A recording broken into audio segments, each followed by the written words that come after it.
this particular aspect of Speechcraft, where our district director just spoke about value selling and talking about corporates, but I would just like to add that we as leaders who have taken up this challenge in this times which are so uncertain, we have stepped into this leadership role where we have such challenging times. We have to take a little more effort than the normal times. So when it comes to Speechcraft, I would say that customize your Speechcraft if you all are approaching your corporate. Maybe they might require 1 or 2 extra sessions. You all can customize and sell, especially pathways, because this is what we are in this year, completely into pathways, where corporates, you all can approach various sectors in the corporate, the HR sector, the marketing sector, the sales sector in a corporate, and cater them what they require when it comes to pathways, because pathways has 11 versatile parts. A corporate which is only about engineers or something, they can, have special Speechcraft, 1 or 2 sessions only about engaging humor, because that would sell with them. So maybe these are a few ideas where you all can take Speechcraft to a greater notch or a higher notch. And when it comes to youth leadership program, our kids are a budding future. We did last year one of a kind Speechcraft in Kuwait where we had 150 students. Bahrain has been doing it for quite some time. So there is a lot of exposure to YLP, but when it comes to Speechcraft to corporate, this is a new arena where we have stepped and we should venture it with full gusto. This is what I believe. And being virtual, we are able to reach better, more people, and in our limited space or in our comfort zone, we are able to reach the corporates. The district is here to support, guide whenever you'll call for or approach us. And you'll have a dynamic club board director this year. So he's out there ready to support you. So my best wishes to the team. And I thank the organizers. I thank the presenters today who have taken that time out today to do and serve our members of District 20. Back to you, Master of Ceremonies. Thank you. Thank you, Program Quality Director, Distinguished Toastmaster Alifia. Looks like we have a lot of exciting events to look forward to this term.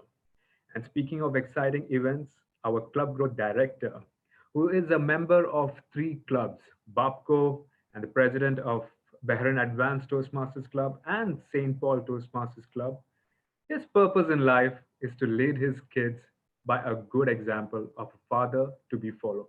And that is why he is in Toastmasters. Ladies and gentlemen, please help me welcome our Club Growth Director, Distinguished Toastmaster, Khalid Abdullah. Thank you so much. Energetic Master of Ceremonies, DTM Alan Paul. District 20 Director, DTM Muhammad Salim. District 20 Program Quality Director, DTM Alifia Lakdawala. PRM, Toastmaster Maram. What can I say about Toastmaster Maram? But let's leave this till the end. Present, future, past district officials, fellow Toastmasters, and esteemed guests, good evening. It gives me an immense pleasure to stand today with the so-called Club Growth Director and launching it's a collective effort, launching the first workshop for the district. And as what our DD and PQD said, why YLP and Speechcraft? The specific reason for that is we know that our children right now are really in quarantine.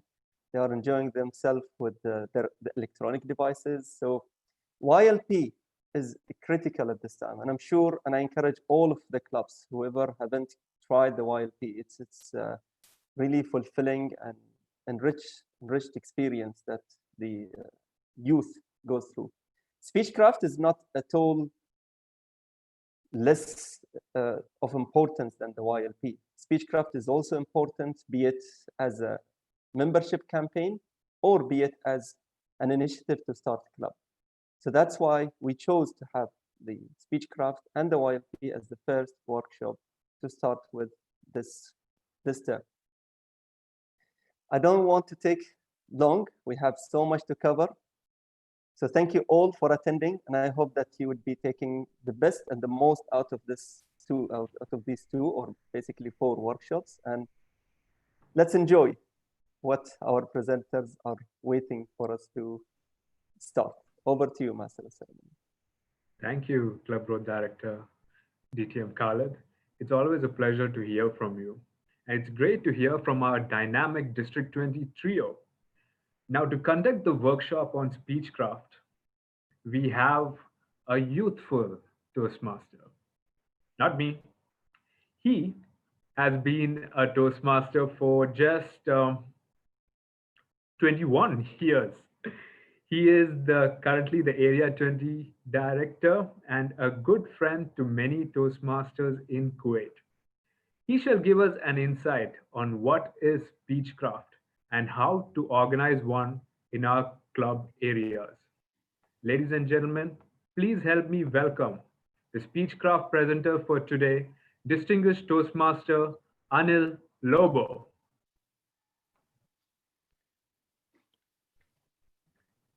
Thank you. In the next 20 minutes, I'm going to be spending time to explain to you what is Speechcraft and how we can conduct it. So let me first start by sharing a little screen here.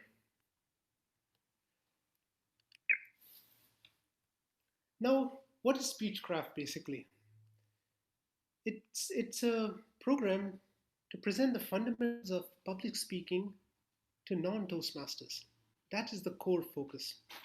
And once we do this, what happens? Non-Toastmasters get introduced to public speaking, leadership roles, how to have table topics or impromptu speaking, and how to give constructive feedback. In a nutshell, how to become Toastmasters, which is exactly what Speechcraft is a mini Toastmaster program. Now, why should we conduct Speechcraft? This is a question that is being asked a lot of times. And rightly, as DTM Salim said, it is a membership building tool. Let us use this as a tool for those clubs that are short on members. You need to reach that 20 numbers.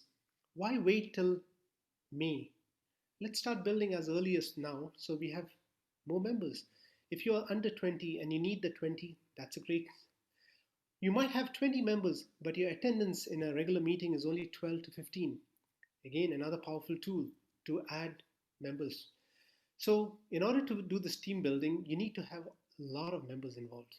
It's not 1 or 2 people. And there's a reason behind it, because everyone gets impacted. During this 6 to 8 week program, you'll have your VP Education getting involved, your VP PR getting involved, a few of the Toastmasters taking roles. So it is a combined effort. And remember, this can be used towards somebody's HPL project. It is a project after all. Now, who conducts Toastmaster programs?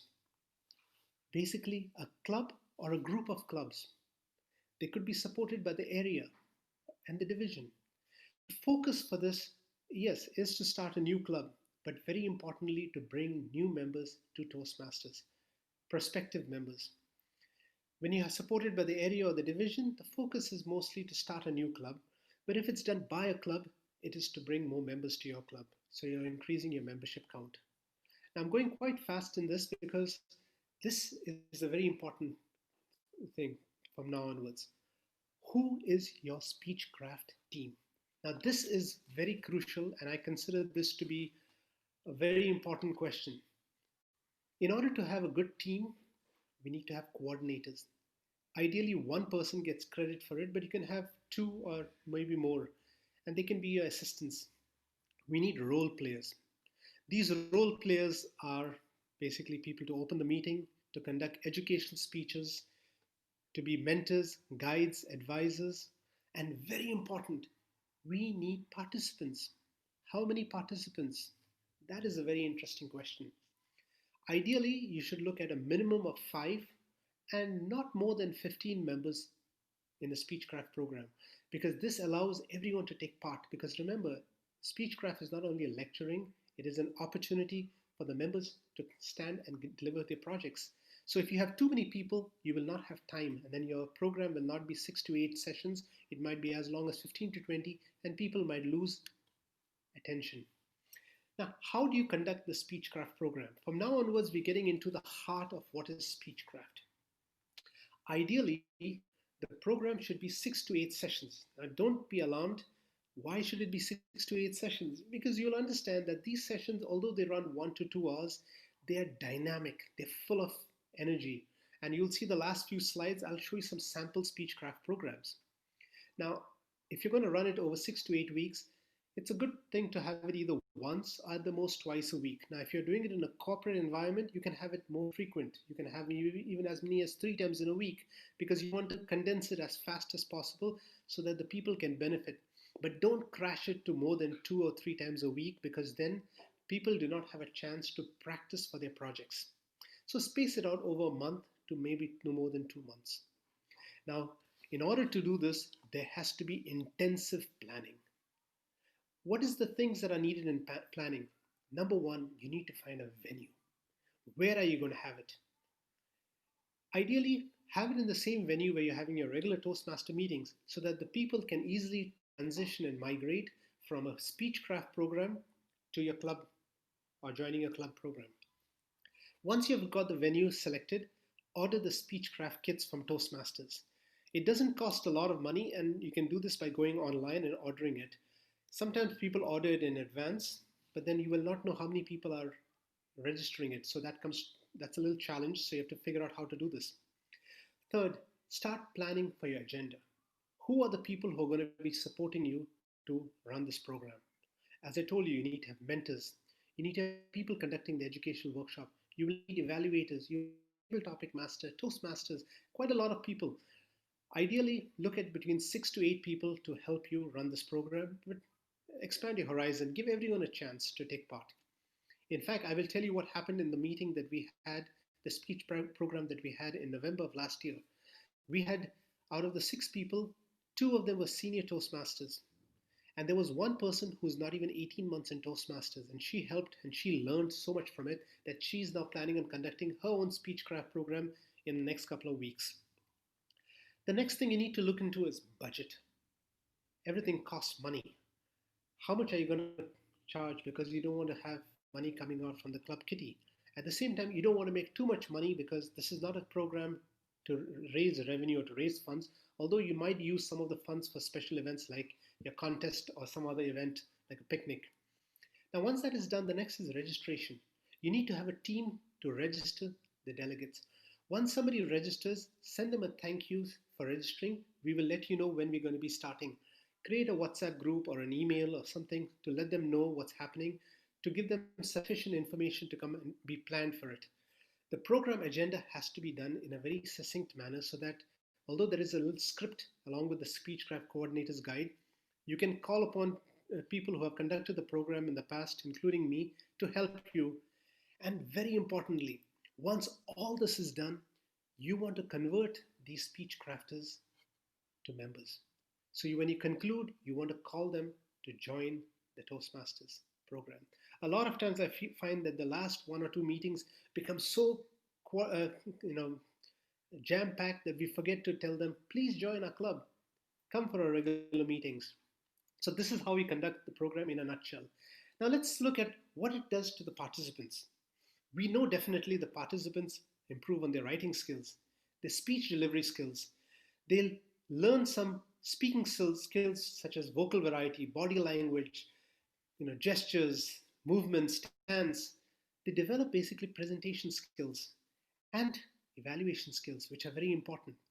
Now, we always think of Toastmasters as public speaking. Remove the word public, because very few of us are going to become politicians or religious leaders where we're going to stand in front of a lectern and speak and broadcast a message. A lot of us will do this to improve our sales skills, our management skills, how to make presentations to our board of directors or to our senior managers, our sales meetings, and so forth. So we need to learn these skills and basically how to interact with other people. Now that this is done, let's come to the main Speechcraft projects. The first project is, for everyone who's going to take part, is the icebreaker. Just like how we do in a regular meeting, they will have a shorter icebreaker, 3 to 5 minutes. Then they'll go to project 2 and project 3, and there are several projects, a total of about 8 to 10 projects. As they work on this, they will learn how to improve their vocal variety, how to use their words and gestures, how to take part in table topics.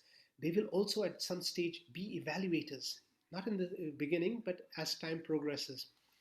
They will also be able to listen to some of the workshops and presentations that we have done so that some of the information gets digested and they will be using it. Now, by itself, cost is a big challenge. How much will it cost? And these are some of the things to look into when you're planning the budget. The cost of the venue, the cost of the Speechcraft kit, including the freight costs, because this can be substantial in this world. Stationery costs and a cost of refreshments. A word of advice. If your club does not serve lunch or dinner, do not include this in your Speechcraft. Similarly, do not give souvenirs for the guest speakers or trophies, because when they do decide to join the Toastmasters and this is missing, they might feel that there is something that they were misled into joining. So keep things to very basic, like stationery costs, refreshments, light coffee, snacks, and the venue costs. Now remember, the Speechcraft kit includes the certificates, the manuals, both for the coordinators and the Speechcrafters, and also the mentors' certificates. So there's no additional cost when it comes to printing. You might have to look into things such as your ballots, your timing devices, voting slips, and other devices such as that you would normally have in a regular Toastmaster meeting. Now, you're allowed to charge the Speechcrafters a certain amount of fee to cover the costs, but don't overcharge because we're not competing with for-profit organizations. And ideally, no more than 25% of the money raised should be used for any Toastmaster-related things such as paying membership dues or venue charges or other things. So let's not look at using this as a fundraising opportunity, but this is something to get new members to join Toastmasters. Now, there'll be quite a few questions on this, and I will be willing to answer this towards the end. And the moderator, Alan Paul, will be taking all your questions down. So send him a little message in the chat, so he'll be helping you out. Now, as a coordinator, you have a big role. You're going to be coordinating with your team. Now, who are your team members? You will have a planning committee. The planning committee will coordinate for the venue, ordering of the kits, preparing of the agenda, preparing of the budget. So this is one component. What else is there? There has to be a logistics committee. In the logistics committee, you will have registration, marketing, the educational sessions, and all other logistics that can be associated with it. In a way, you're doing it almost like an area contest or a DTAC. So we are preparing you for what to expect as leadership roles once you decide to become area directors. You also have to have a promotion committee to promote this event. Where will you promote this? Social media is a good thing, but your colleagues, your friends, and in fact, some of us in our corporate environment, we can talk to your company. In fact, I was planning on having a corporate event sometime in the summer, but now with COVID, things might be a little bit put on hold. As a coordinator, you will assign roles and be responsible and the responsibilities for your team, but make sure you have a backup because, we are all Toastmasters. Sometimes we get stuck with work. So we should not have, just because one member is not there, the whole thing fall apart. Basically, you're responsible for the overall agenda and you as a coordinator will get credit from TMI. Now, this is a sample agenda of a program that we conducted from November to December. Our first meeting was held on November 29th. Right here, as you can see, Snehal and I were the two presidents of Capital Speakers. I was the president of Capital Speakers and Snehal was of Bright Horizons. We were the senior Toastmasters and we had Kajitan, who was an area director. Priscilla was 18 months in Toastmasters. Elvis has just joined Pathways recently. He was a new Toastmaster and Marlon was very excited. So you have to have a nice combination of young and seasoned Toastmasters. This is a sample agenda for an hour-and-a-half meeting, or 2-hour meeting, sorry. It started at 5:30. Then we had the introduction, a warm-up exercise, which takes about 15 minutes. Then a little workshop on the importance of good public speaking skills. Then you distribute the Speechcraft manuals. Finally, you have a presentation on evaluation. Then we have a table topic session. Table topic master comes, explains what's table topics, and then encourages everyone to take part in table topics. Then we have a general evaluation, and the meeting is adjourned. So it's quite light on day one. On day two, we have in the beginning table topic session, whereby we have a Toastmaster who will conduct it, but every speech crafter will try to take part. The first one or two Speechcraft topics will be given, or the topics will be taken by Toastmasters, and everyone will be encouraged to speak. Then we have the icebreaker speeches. If you have 10 members, half of them will give their icebreaker speech, 3 to 5 minutes. Then you'll have evaluation by the advisors. The evaluations has to be soft. And that leads us to the conclusion, which is the discussion for the next project. And you can see this, session 3, session 4, session 5, and it goes on, session 6, 7, and 8. At this stage, I want to stop and tell you, this is not a challenging program in a sense that anyone can do it. Every one of you here can do it. If you need support, approach your area director. He or she is more than willing to support you. You can even get support from the division. The division is willing to support you. Our club growth director is there to support you. I am there to support you. And there are many Toastmaster clubs that have conducted Speechcraft programs. They are willing to support you. Now, I am sure you have a lot of questions. And I'm going to throw the floor open now for questions. And Alan Paul, he's going to be collating the questions and reading them out to me so that it's going to be easier for me to make eye contact with you while I talk. Alan, do we have any questions from the audience? Yes, we will be taking questions on the chat. So if there are any questions, please feel free to share them. DTM Anil, we have one question. Now, all these things were related to Speechcraft if it were physical, right? Now, during this current time, how would it be? How exactly can we conduct a Speechcraft online? Is it possible to do it online? You have asked a very interesting question. We have never conducted a Speechcraft so far online, so it's going to be a challenge. My suggestion is let's keep it, if it's a Speechcraft for a corporate environment, we can do it as a online Speechcraft. But if it's for a community, it is better for us to defer this till we can have face-to-face meetings. But that doesn't mean you cannot do it. Let's try doing it. We have never done this in the past, but there is always the first time for something like this. Okay, because some of the questions were like, how will we provide dinner online? And if there is any budget for any templates, these were the things that were coming up. And during presentations, slides was not following the TMI branding for the last Speechcraft. Would this be an effect? Okay, we'll take another question from Srinivasan. Sorry, DTM Alan, just to add to what DTM Anil just said on the virtual Speechcraft, it was already conducted. We had, in fact, there were 2 conducted recently in Bahrain, ICAP. We did already the finale on virtual platform. So it's very much possible. It's happening. As what DTM Anil, we are new to that, what he said. Yes, we are new, but we are all around here to help you and guide you. Yes, it's an evolving thing. So yes, definitely we can work things out. Yes, the next question, Alan. DTM Alan. Yeah, considering the current scenario, will the kit be available in digital format? I'll have DTM Khalid answer this because I'm not sure of the answer on that. Yes, DTM Khalid. Well, I'm not sure, to be honest, about this specifically. Khalid, if I may interrupt, yes, the please. PDF is available and you can download from Toastmasters International website. Okay, thank you. Excellent. So this is great. So I'm learning something too in this presentation because we have always conducted it physical. Okay. And the next question is there a prerequisite to be a trainer for being for the Speechcraft program? Okay, that's a very interesting question. In Toastmasters, there is no prerequisite per se, but if you feel you do not have the skills or you don't have the experience, expertise, it is always better to have somebody who's seasoned and has conducted the program in the past to be with you.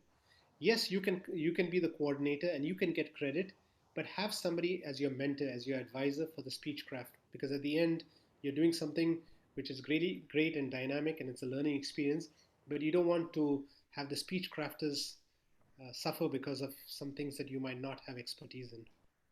Our time has almost come to an end. If you have more questions, please send them in the chat, and we will prepare a Q&A sheet which we will circulate by WhatsApp to all the participants, and we'll probably see if we can post it through the CGG to all the Toastmasters in Bahrain and Kuwait.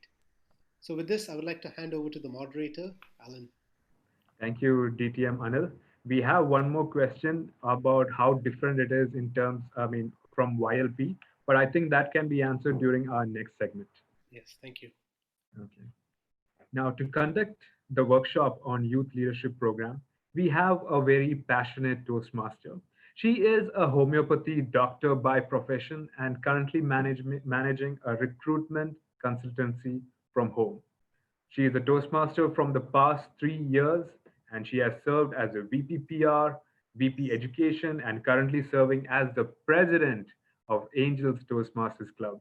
Ladies and gentlemen, please help me welcome our Youth Leadership Program presenter, Toastmaster. Are you ready?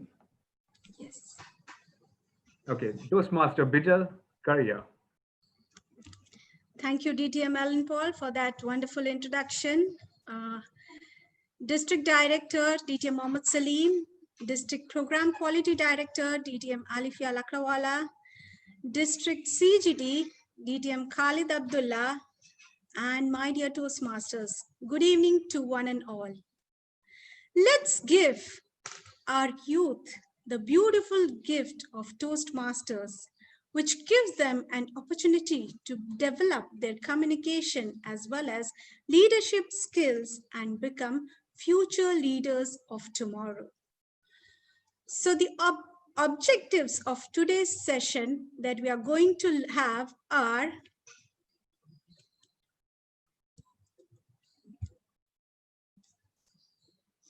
so in DTM Alan, I hope the slides are visible. It is visible. So in today's session, we'll have a look first on why you need to conduct youth leadership program.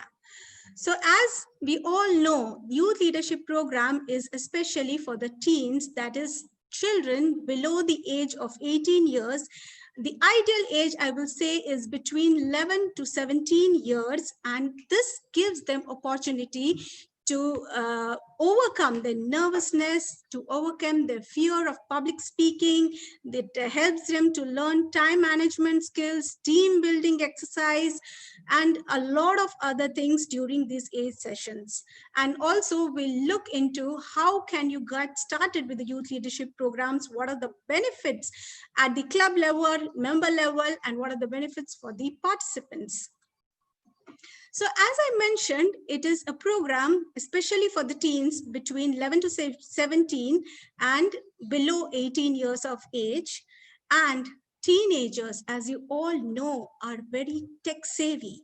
And this lockdown period or quarantine period, I must say, is the best opportunity for all the clubs to conduct youth leadership programs, because the kids are inside their homes in this holidays bored, and they're looking something where they can develop their personality, and this will be the best opportunity for them. Let me tell you, our club, Angels Toastmasters Club, has been conducting youth leadership program annually.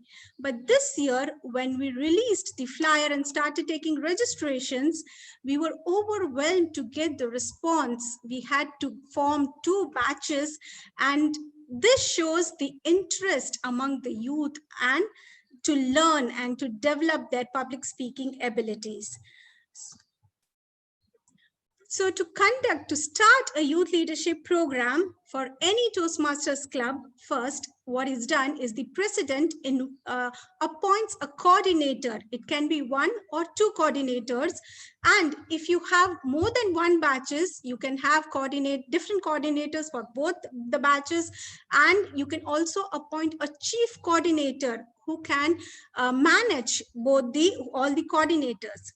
The coordinator can be any Toastmaster in a good standing. Once the coordinator is appointed, he or she can always pick Toastmasters as assistant coordinators who will be assisting them throughout their sessions.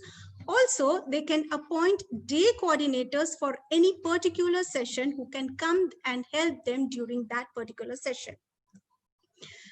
Now, once the coordinators are appointed, how will you find the participants? So at the club level, you can always, the PR can design a flyer, and social media is the best way where you can approach the audience. You can circulate the registration link and get the registrations. Also, you can approach educational institutes like schools, universities, and regional groups, community, where they are interested to conduct program for their kids. So in that case, you just need to appoint a coordinator and start the sessions. Now, what are the benefits for your club? Now, I think this is talked about a lot. Even DTM Mohammed Salim mentioned that once your club is conducting a program, it is a membership drive for your club. Now, in youth leadership program, also you can consider as a membership drive, because you can attract the parents. For when we this time we had 2 batches, we already have 2 members who are the parents getting inducted. They want to join Toastmasters themselves. So this is a good opportunity for taking this as a marketing tool. Also, the young leaders, after completing the sessions, they can join Gables clubs and further Toastmasters. Now, benefit for the coordinator is they can get credit for which is required in pathways as well. Once they can finish 2 parts for their DTM, they require 1 credit for either the youth leadership or Speechcraft credit, so they can get 1 credit. And in this way, you're giving back to society, as DTM Mohammed Salim said. You're giving the beautiful gift to the child by conducting this youth leadership program. Now, as I mentioned, the benefits for the participants are they overcome their nervousness, fear of public speaking. They learn time management, giving effective evaluation, feedback, impromptu speaking, and so many different skills. At the end of the program, you see confident children on stage during the grand finale. So once all this is done, we start with the program. There are 8 sessions, 2 hours each, followed by a grand finale. Now, for each session, the participants are going to take up all the roles. The speakers, evaluators, timers, counters, all the roles are taken by the participants, and the coordinators are there to guide them and to train them for their roles. It is a free of cost program by Toastmasters International. But yes, as DTM Anil Lobo said, we can charge minimum just to cover off cost, and that will be the cost of the venue, which is already discussed. The cost of YLP kit. A single kit consists of a coordinator's guide, 5 participants' manuals, 5 completion certificates, and 1 coordinator certificate. So this YLP kit you can find on Toastmasters International website on the Toastmasters shop. Also, if you don't want to go and purchase the kit, you can order the manuals which are available. A single kit, I think it costs $17, and if you buy a single manual, if you order a single manual, it is $2. So you can divide, your ExCom or the committee can decide what you want to go ahead with. Apart from this, the other cost will be the stationery, ribbons, trophies for the finale, etc. You can also look for sponsorship. If you're getting sponsorship, you don't need to charge the participants. So this is how you can decide what fees you are going to charge to the participants. So now, as we say, we all know in this COVID situation, we all are under lockdown. The kids are restricted in their houses. So this is the best opportunity to offer them this program. So for virtual sessions, we need to identify first is the platform, which platform you will be conducting these sessions. There are a lot of options available like Zoom, Microsoft Teams, Google Meets, And as Toastmasters, we all have shifted to online meetings and we all are comfortable with Zoom. So you can use Zoom as your platform. For virtual sessions, apart from the coordinators, you will need a moderator for each session who will be managing your sessions, and the coordinators must also be well acquainted with the platform, and they should be able to guide the children for proper lighting, login, quality of audio, all these things. They need to guide the kids when the sessions are virtual. Now, for virtual sessions also, it is important that you follow the meeting etiquettes. You need to give that a professional environment to the kids. They should be dressed in formals. They should sit with their videos on, no eating or drinking. So all these things as coordinators can brief the children before the session. Now, recently we have started 2 virtual sessions and all the kids are enjoying the sessions. In session one, first thing you do is explain what youth leadership program is, what they are going to learn during the 8 sessions. Plus, in session 1, it is very important that you create a friendly environment for the kids, create a bonding between themselves.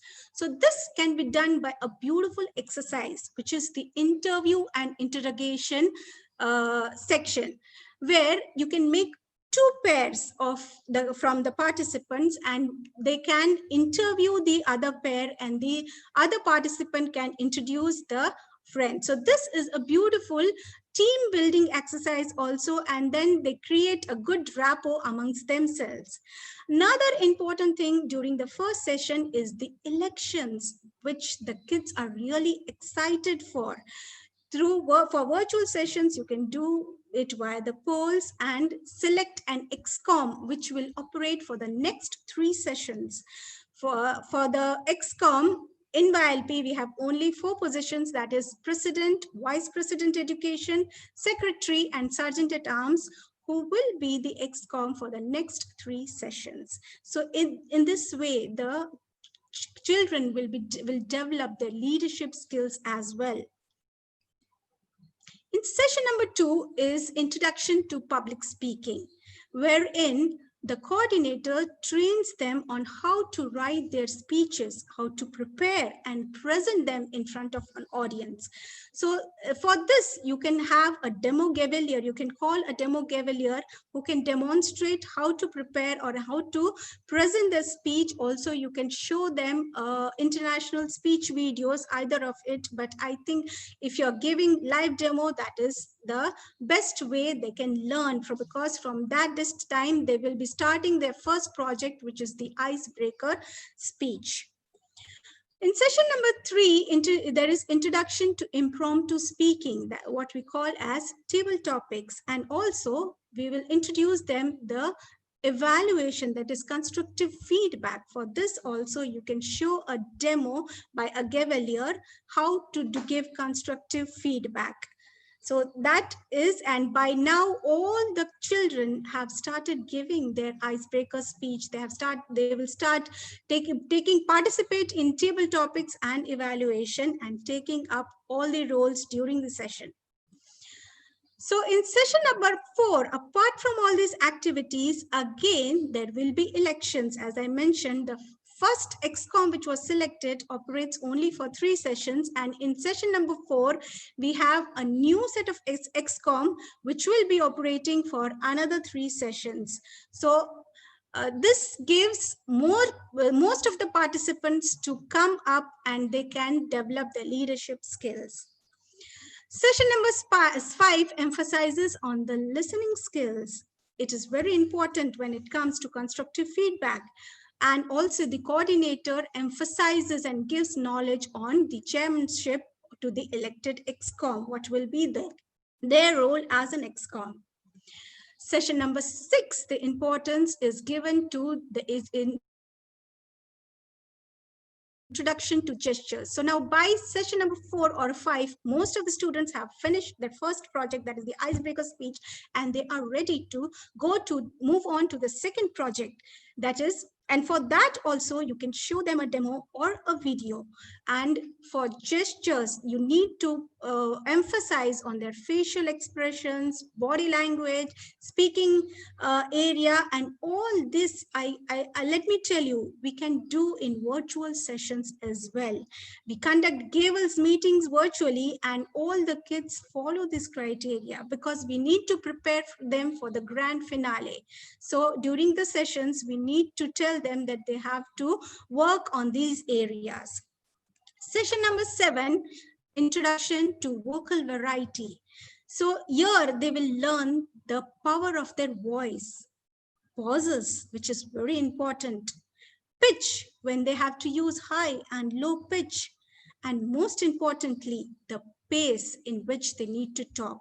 So this is an important factor which is introduced in session number 7, and the session number 8, which is the final session. By now, most of the kids have finished both their projects, and they are ready along with the coordinators to prepare for the final event, that is the grand finale.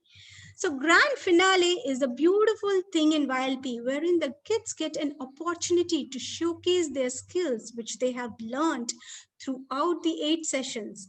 And let me tell you, there are kids who are not able to introduce themselves during first session, but by the end of 8 sessions during the grand finale, you see them confidently standing up on stage and giving their speech very confidently in front of the dignitaries, in front of their parents.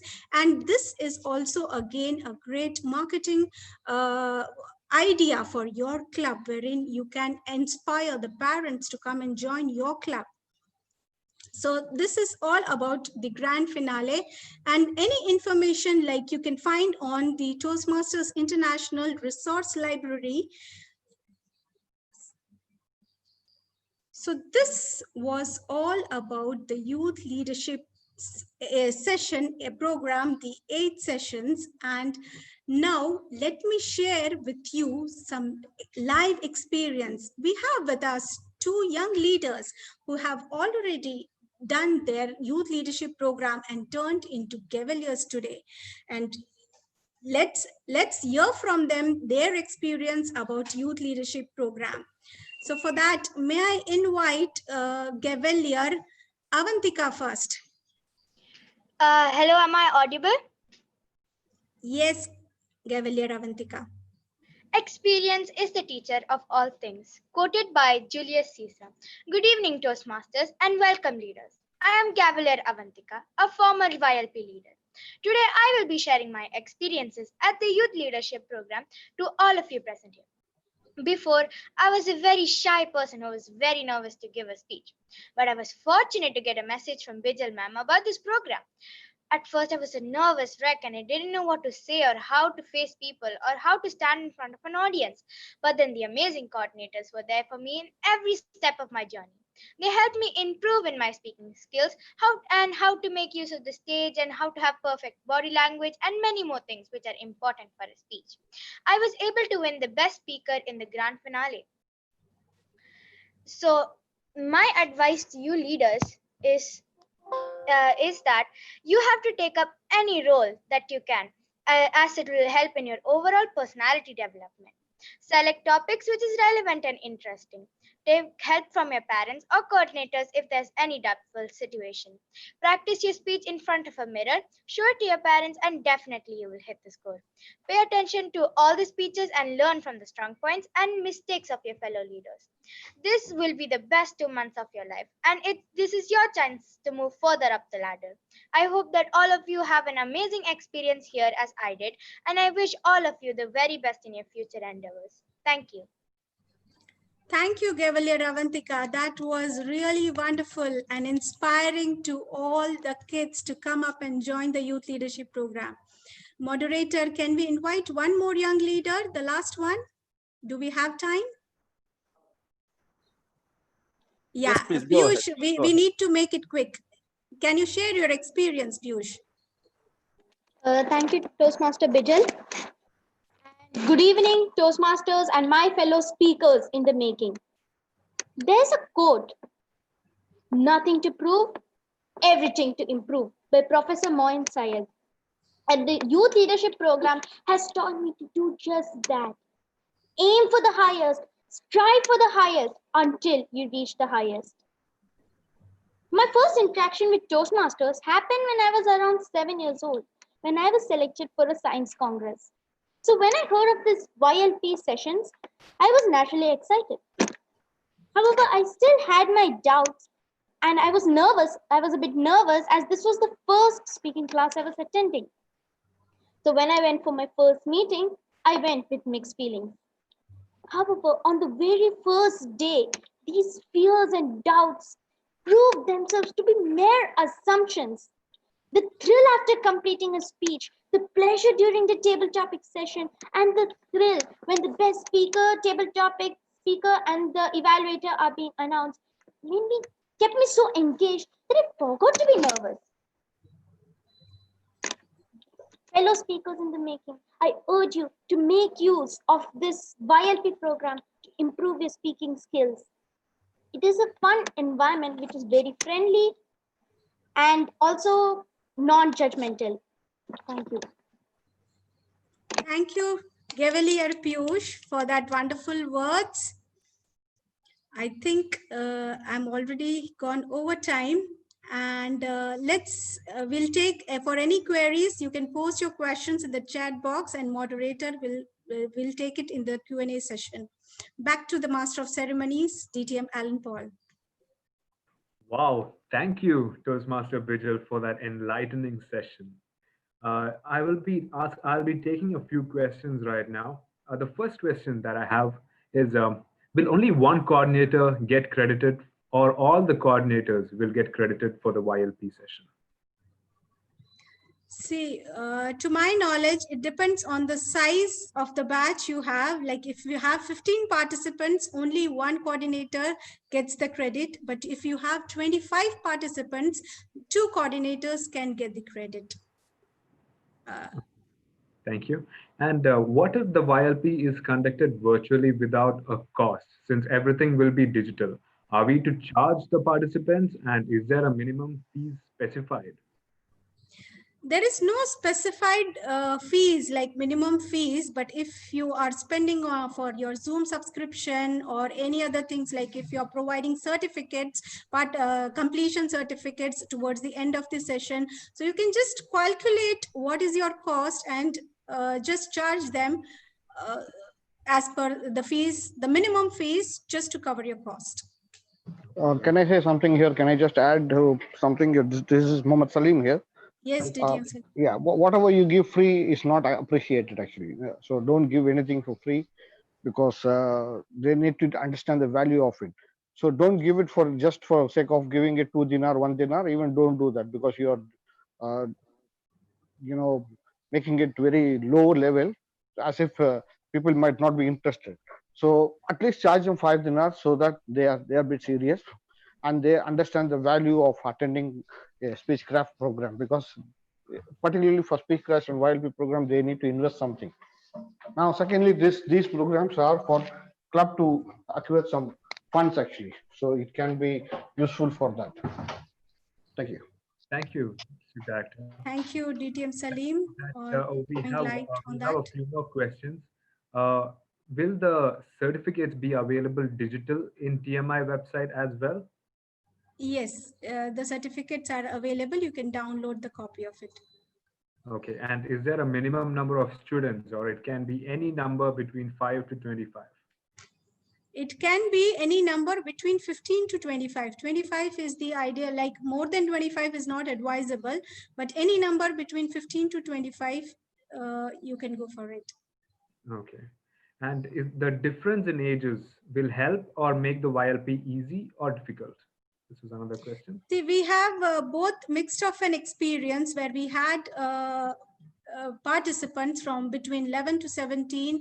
And this time when we have 2 batches, we have split the batches as per the ages, like the younger ones in batch 1 and the elder ones in the another batch. But I think it is on the capability of the child. Even the younger ones, they cope up very well. They are in fact more hardworking and dedicated in learning. So between 11 to 17, I think that is fine. Okay, thank you. And if the session is conducted with more than 20 members, do we need to take all materials? Materials in the sense, the participants will be given certificates, and or if it is physical, they can be given the best speaker, best table topic, best evaluation ribbons. Okay. This is a nice question. Will we be able to borrow these dynamic Gavaliers and invite them to share their experience for future? They are already ready to go. They are just waiting for the call. That's great. That's great to hear that. And what is the average duration of a YLP session? See, the sessions, there are 8 sessions. So you can plan it out how you can manage. You can have 1 session per week or 2 sessions per week. Then you can decide the duration. Like you should cover 8 sessions. Okay, thank you. And I believe our time is up. Club Growth Director Khalid, is that okay? Yeah, I think so time is up. But if there are more questions, of course, let's. If you don't mind, attendees, you can share them in the chat box. We would respond to it later on, because we have another Arabic session coming in. I think we would rather pause here. So that concludes our session. It was. Can I just share? Can I share just the certificates? Yes, please, Club Growth Director. It's all with you right now. Should I? Yeah, if you don't mind. Okay, so next, first certificate. Thank you so much, all the attendees. First of all, the attendees, and I would like to thank. Can I go to the next slide, please? You want me to share, or I thought you have the. I do. Yeah, please. Okay. So thank you so much, ETM Anil Lobo, for the lovely. I think there is a little bit of a mistake here. It's he conducted the Speechcraft. It's okay. We would change that. So thank you so much, ETM Anil, and thanks so much as well to our lovely Toastmaster Bijal. Can you go to the next one, brother? Yeah. So they were switched. So thank you so much for the lovely presentation, Toastmaster Bijal. We will correct it and send it to you. Can I go to the next one? What can I say about our master of ceremony and the moderator? Thank you so much, DTM Anil Lobo. And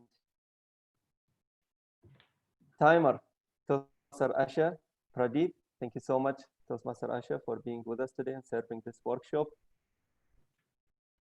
And thanks to all the participants, thanks to all the attendees. I hope that was fruitful. Apologize if we haven't taken all of your questions. I'm sure we would be here. Anyway, I'll definitely be here. So if you have any questions, just ask it to me in private. And now we would be starting the next session, the Arabic session. So over to you, moderator. Thank you, Club Growth Director, DTM Khalid. That brings us to the end of our English session for Speechcraft and YLP. We understood that there is a lot of help that can be provided by District 20 for conducting Speechcraft and YLPs, especially during this period. This is the best time to utilize these things.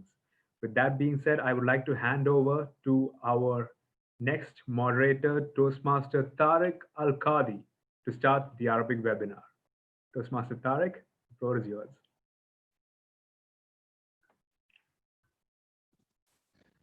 Thank you, Toastmaster Alan Paul. السلام عليكم ورحمة الله وبركاته. أعزائنا أعضاء توست ماستر في أندية القطاع 20 سنة. مساء الخير عليكم.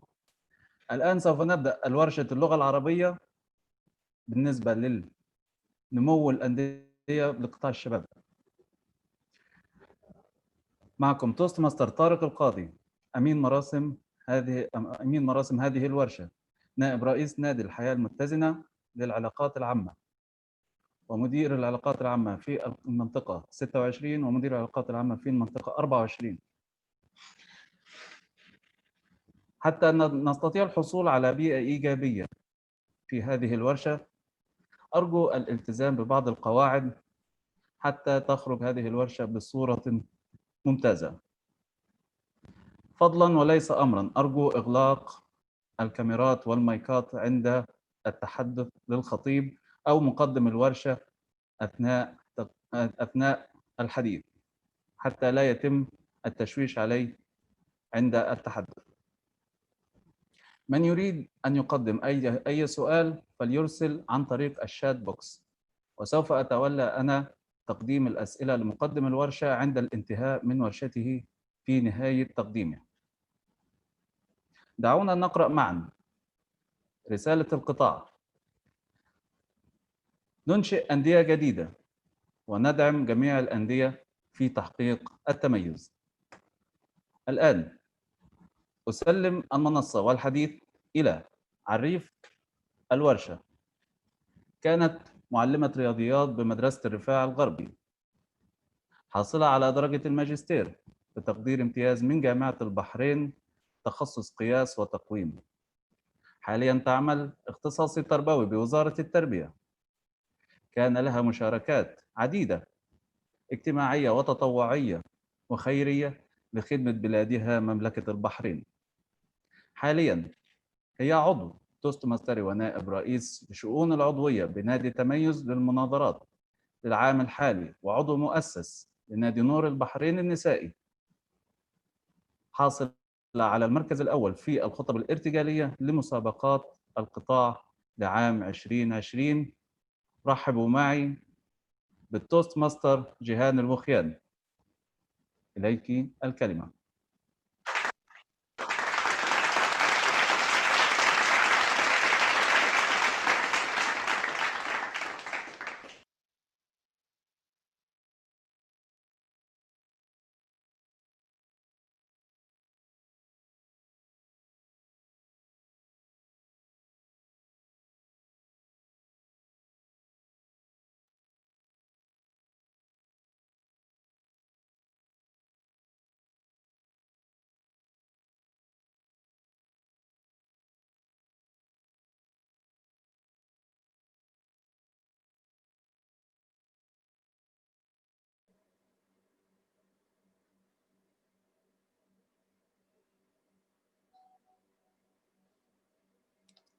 السلام عليكم ورحمة الله وبركاته.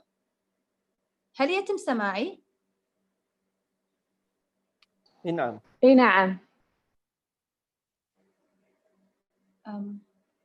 هل يتم سماع صوتي ورؤيتي؟ هل باستطاعتكم رؤية صورتي وسماع صوتي؟ اي جيهان. نعم. توكلي على الله. اوكي، الامور طيبة؟ مضبوط، كل شيء. الله يسعدكم.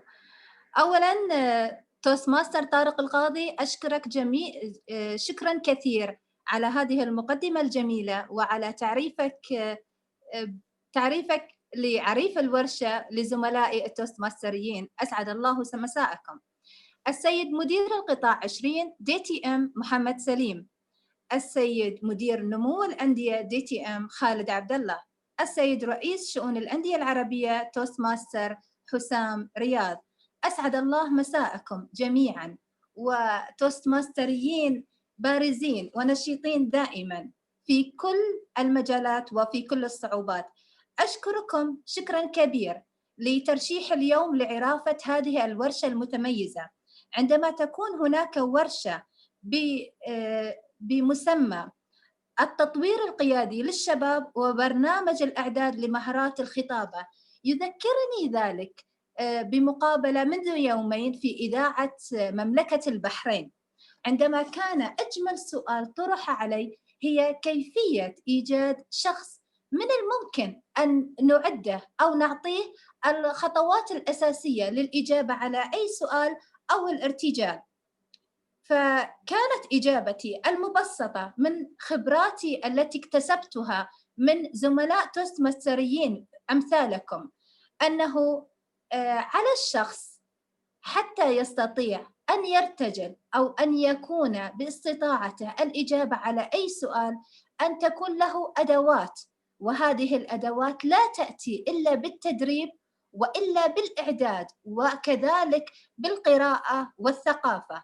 فهذا هو ميدان أندية التوست ماستر التعليمية: قيادة، تدريب مستمر، ثقافة مستمرة، زملاء، الاحتكاك معهم يعطيك دائما ما هو أفضل وما هو إضافة جيدة وبارزة في عالم التوست ماستر، مما يؤهلك أن تكون قائد حقيقي في مجتمعك وأن تكون متطور باستمرار، سواء كان على محور التدريب الذي تقدمه في الشراكة المجتمعية، سواء كان للمؤسسات، لمن هم أقل من 18 سنة أو من هم أعلى من 18 سنة.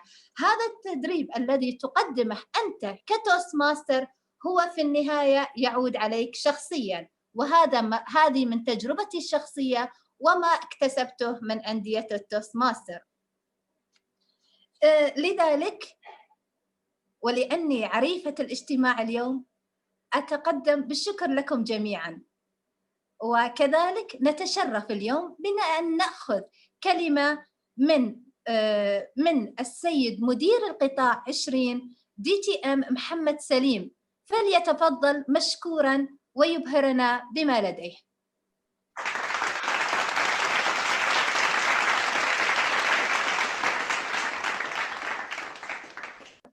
Thank you, Master of Ceremonies. First of all, let me acknowledge the presence of the Program Quality Director. She is here, our DTM Alifia Lakdawala. We have our Club Growth Director, DTM Khalid Abdullah, our Head of Arabic Club Office, Toastmaster Hussam, and all the other Toastmasters over here. Thank you for joining in here. Now, let me share a few words. I know it's going to be in Arabic, but I hope you can understand a little bit. If not, I would request the Master of Ceremonies to translate it for you. Now, last year, we had launched a program called Value Added Toastmasters. Okay, the Value Added Toastmasters is a program wherein we initiated to support clubs where there are a lot of employees actually. For example, if a corporate club has say 300 to 400 employees, only 20 members are part of Toastmasters, whereas the remaining members are not Toastmasters. So myself and the then head of Arabic Club Office, DTM Mona Ulakop, we formulated a plan and we even translated the manuals for Speechcraft actually. It is available with DTM Mona. All the manuals for Speechcraft are available with DTM Mona, so you can approach her. Now, how does it work actually? In a corporate, if you really look into a corporate sector, there might be a lot of nationals working, Bahrainis and Kuwaitis.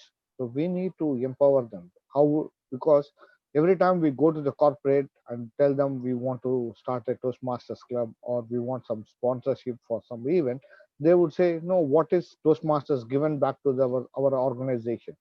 Only 20 members, they attend and we provide them membership fees or whatever it is. But it has not helped our organization in a bigger manner actually. That is where the value-added Toastmasters comes in, wherein you are going to conduct the Speechcraft program for all the employees there. It could be in English or Arabic. You need to empower them actually. By doing that, what happens is that the company recognizes that you are doing something. Toastmasters is giving back to the corporate. See, every time we cannot go and ask the corporate that give us this, give us sponsorship. We need to give back the corporate. So this is where your Speechcraft program comes in. Talking about YLP program, this is a program wherein you can do it for the children of the employees. Now, I just attended a YLP program conducted by the Institute of Chartered Accountants, and they give it back to their own community. So these two programs are not money-making programs. The YLP and the Speechcraft program are not money-making program, but don't do it for free. These two programs are tailor-made only to give back to the community. It is our responsibility as Toastmasters. People compare Toastmasters with Rotary and other organizations wherein people go and serve the community. We serve ourselves the Toastmasters, within the core wall of Toastmasters, we need to step out and speak out. That was one of my slogans last year. We need to step out and speak out, go out of our comfort zone and help members to achieve whatever we could. And our strength is teaching them the art of communication and leadership. That is where we can really make a huge difference. When I say huge difference, it really makes a lot of impact for every child. I have seen children even coming back after 15 years coming and telling me, sir, I was one of the participants of the YLP program and you gave me some thoughts and it made a huge difference in my life. And I am today have reached a greater heights actually. And we want that every child who attended the YLP program come back and says that, yes, you made a difference in us actually.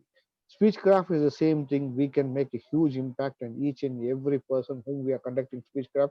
We have conducted several Speechcraft and many of them turned out to be Toastmasters and champions and leaders. So Speechcraft is for your membership drive, is giving back to the society, and it is something which we really need to do it as an individual and as an organization. Thank you very much for listening to me. Over to you, Master of Ceremonies.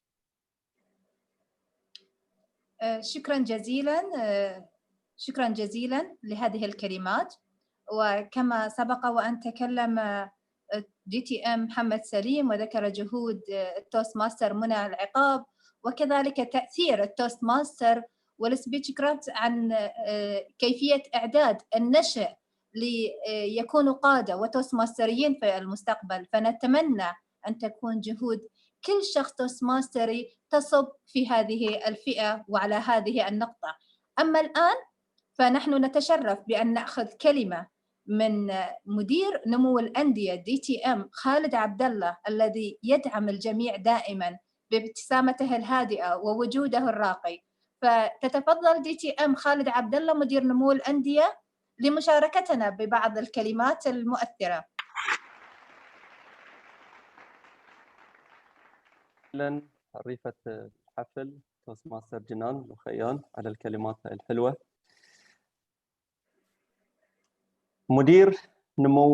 مدير القطاع توست ماستر المتميز محمد سليم.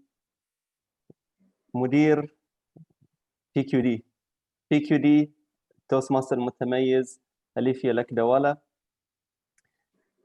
مدير الأندية العربية مدير شؤون الأندية العربية توست ماستر حسام.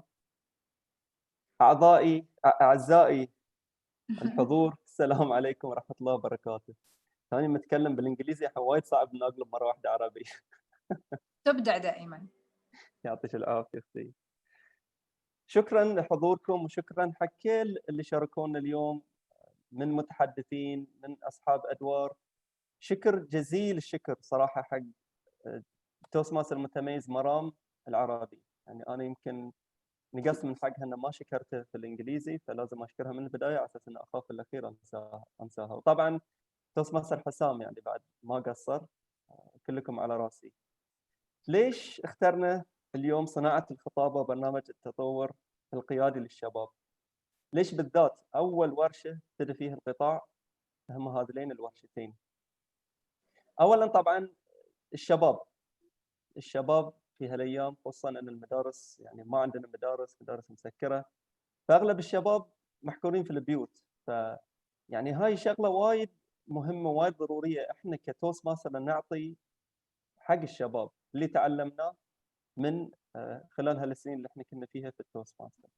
فمن كذي انا شجعت ومع بقيه الترايو مدير قطاع ودي تي ام أليفيا، فشجعنا ان احنا نخلي اول ورشه تكون مخصصه حق الشباب. صناعه الخطابه بعد يعني لا تقل اهميته كثير عن برنامج تطور القيادي للشباب. صناعه الخطابه طبعا هي واحده من الشغلات اللي احنا نقدر نكسب اعضاء حق النادي، فهاي شغله واحده. والشغله الثانيه ان احنا نقدر يعني نبتدي نوادي جديده عن طريق صناعه الخطابه، برنامج صناعه الخطابه. يعني ممكن ان احنا نروح حق شركه معينه ونقترح عليهم ان احنا نبتدي معاهم صناعه الخطابه، برنامج صناعه الخطابه، ومنها يعني ان شاء الله يكون في عندنا تقبل اكثر ان احنا نبتدي نادي. فالبرنامجين مهمين، ومن كثر أهميتهم اقترحنا أن احنا نسويهم أول الموسم، وطبعا بالإنجليزي وبالعربي. وأثني شكري حق جميع الحضور وجميع اللي ساعدونا على أساس أن احنا نسوي هاي الورشة، وشكر جزيل حق توست ماستر المتميزة دائما والمبدعة أم يوسف منى العقاب، يعني هي اللي ماخذين احنا من عندها الترجمة كامل، وقاعدين ناخذ ونمشي على الخطة اللي هي رسمتها لنا من العام. شكرا جزيلا، وعودة إليك عريفة الحفل. الله يعطيك العافية، وشكرا جزيلا لكلماتك الجميلة والمؤثرة والموضوعية. وأيضا حقيقة كانت جهود توست ماستر منى العقاب أيضا جدا كبيرة، وعندما يجعل الإنسان صدقة لعلمه فإنها تنتشر بشكل جميل. ونستذكر دائما نحن التوست ماستريين ما يعمله الأعضاء زملائنا، ولهم الحق الكبير بذلك. أما الآن فكلمة جميلة طبعا، وسوف يبدأ رئيس شؤون الأندية العربية التوست ماستر المبدع دائما حسام رياض، فليتفضل.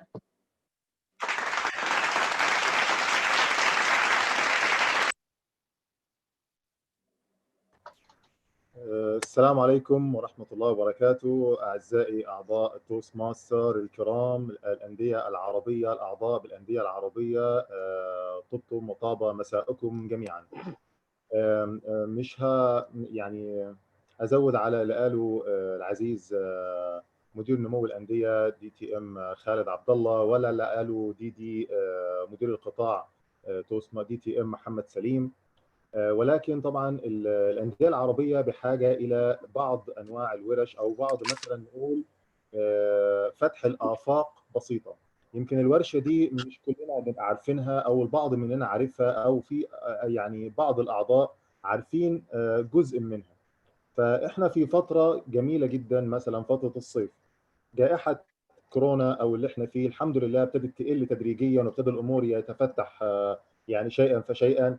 فممكن نعمل برنامج زي صيفي، معسكر صيفي للشباب، ونقدر من خلال الكلام ده ان احنا يعني اول حاجه صدقه جاريه لينا زي ما قالت توست ماستر جيهان، رقم 1 دي بالنسبه لنا.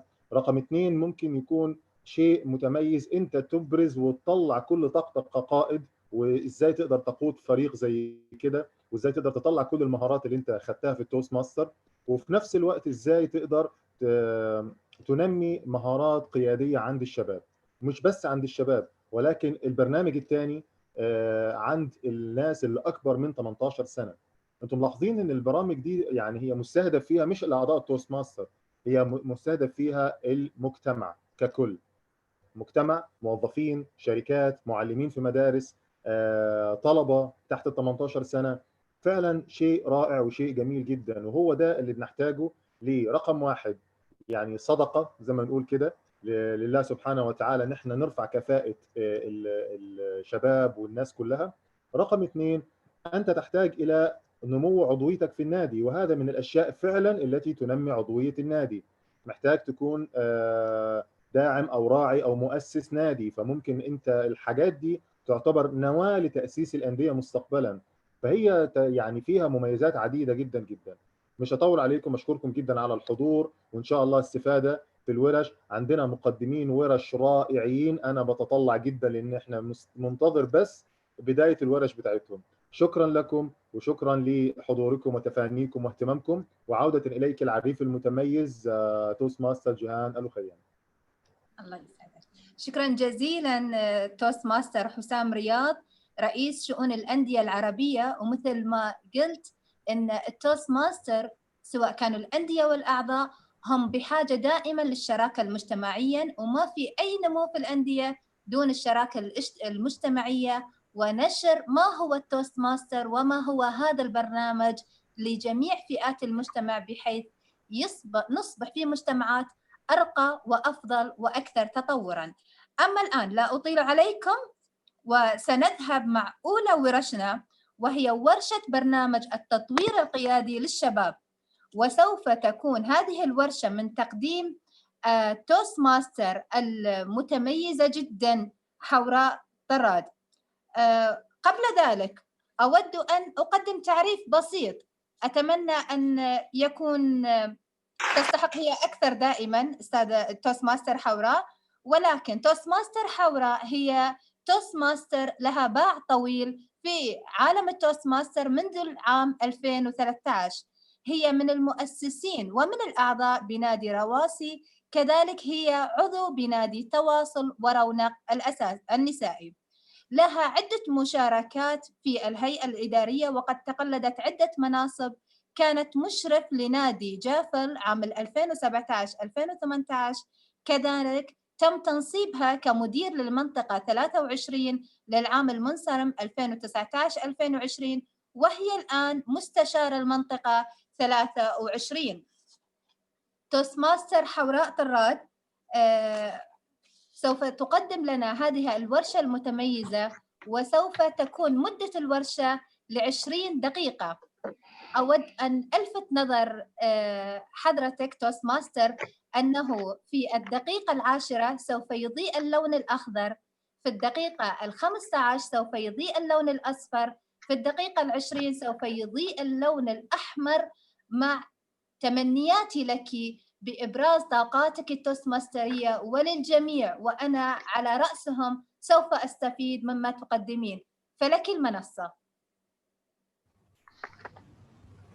شكرا جزيلا لك عريف الاجتماع جيهان الوخيان، توستماستر جيهان.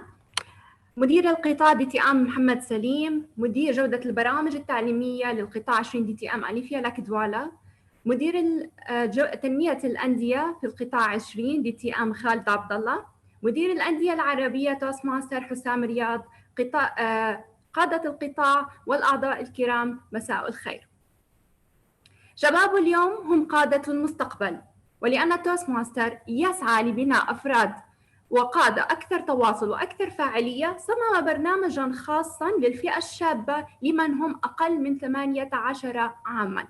لنتعرف معاً أكثر على هذا البرنامج وكيف بإمكانكم الاستفادة منه وكيف بإمكان المشاركين الاستفادة منه.